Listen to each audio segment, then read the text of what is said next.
What's going on, guys? Welcome to month one of my hair growth check-in series. And in this series, I'm going to be talking you through my experiences of growing out my hair. I'll be talking you through the length of my hair as it starts to get longer. And I'll be talking a little bit about hair care and hairstyling as well. So if you're growing out your hair, I think that this is going to be really interesting for you. So, as this is month one, let's start off by talking about my last haircut, because this is going to be my starting point, and this is really going to be what shapes my hair growth journey for the next few months or so. So I'm going to post the photo now, and the photo that's now up on the screen is my last haircut, which I had about 4 weeks ago. Ironically, I actually decided to grow my hair as well 2 days after getting that haircut, so if I could go back in time, I'd probably do things slightly differently, but hey, we are where we are. What you're going to notice though when you look at that haircut, it is a skin fade. Plain and simple, it is a skin fade. This was nearly cut to bald, and then the rest of it was left a lot longer. But it's a harsh fade, it's a really strong fade. And for you guys that have had a skin fade before, you're going to have had an experience very similar to me. And that experience, first 7 days the fade looks great. You get compliments on it, people want to feel the bald part because they can't believe that your hair's that short. But after about 10 days or so, the fade's grown out and it's starting to look, I wouldn't say bad, but it doesn't have the same fresh, crisp look that it had before. By 2 weeks, you need to go back to the barbershop and get that fade done again, because the contrast of this length here is too much in relation to this length here. That is exactly what happens to me, and this, unfortunately, is exactly what is happening now. Whilst I'm excited to start my hair growth all over again, I'm realising that I'm starting it in my very own awkward phase, and that awkward phase was caused by the skin fade. So if you look at my hair now, you'll see that this bit here is much longer than this bit here, and it's already making it hard to style. It's already making my hair look far from ideal, and I'm already starting to not like the look. And truth be told, part of me is thinking about going back to the barber in order to get it blended in a little bit more. And whilst I know that may sound ironic when I'm growing my hair out, I think maybe making it look a little bit better is going to make the initial stages of my hair growth journey a little bit more bearable, I should say, and the awkward phase a little bit more bearable.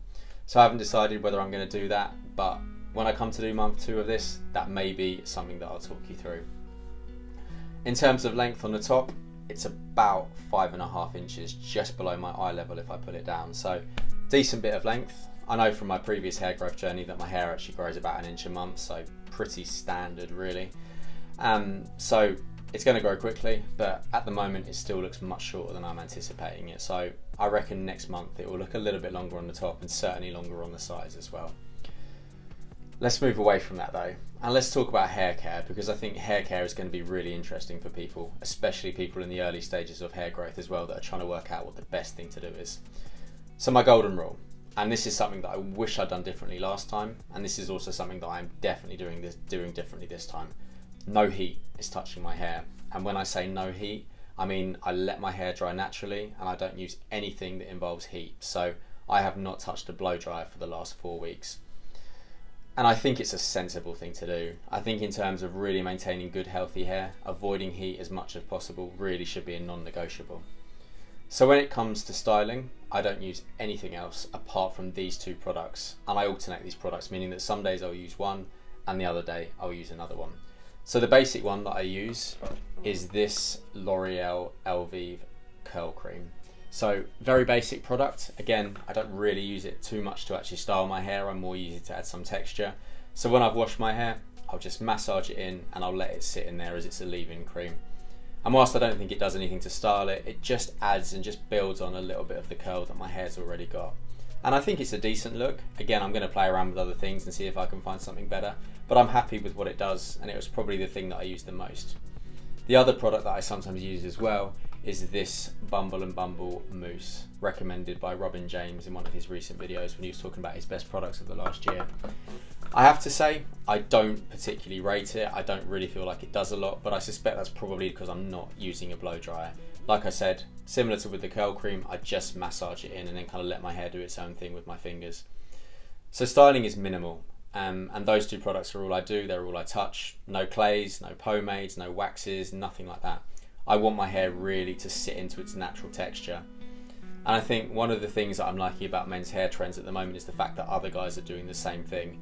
We're moving away from posh, polished, pristine, overstyled hairs and we're just moving now more into something that's really just letting the hair do what it's naturally designed to do. And that is exactly what I'm going to continue to do, definitely for the next month and probably after that. The washing process, however, this is something that I'm paying more attention to, and this is actually something that I'm doing a little bit differently to last time as well. So when I cut my hair way back at the end of 2021, just after I got it cut, there started to be this movement of guys talking about using castor oil on their hair. So I am using this castor oil on my hair. And what I do just before I wash it, which is once, twice a week, probably twice a week more regularly, is I massage that into my hair.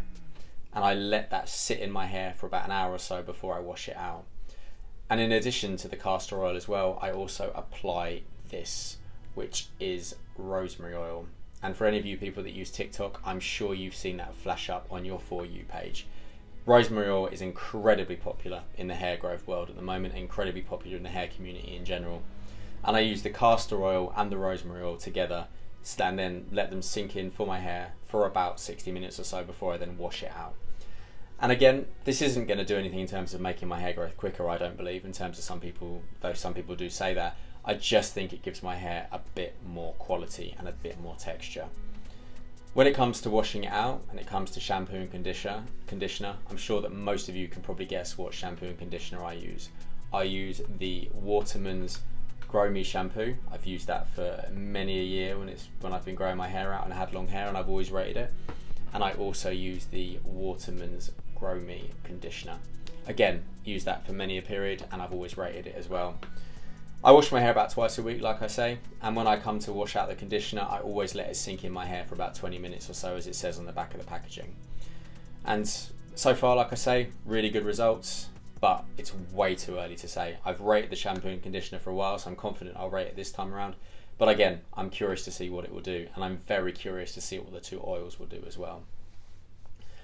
So that takes me to the end of my video, and I'm just going to round off on a final point as well. The thing that I regret a lot about my last hair growth journey, just from more of a mental perspective, is the fact that I never enjoyed my own hair. I always spent my time comparing my hair to other guys' hair, and I was always unhappy with my hair because I was always comparing my hair to other guys' hair.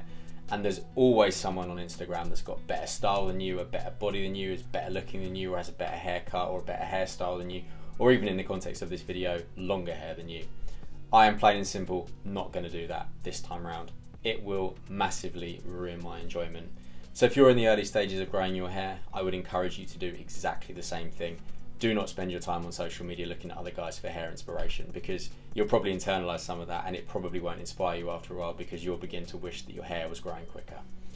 If you don't do that, keep doing it. And I think there is a healthy balance, but I would recommend trying to reduce doing that as much as possible. So thank you so much for watching this video. If you liked it, please can I ask you to click like and subscribe down below.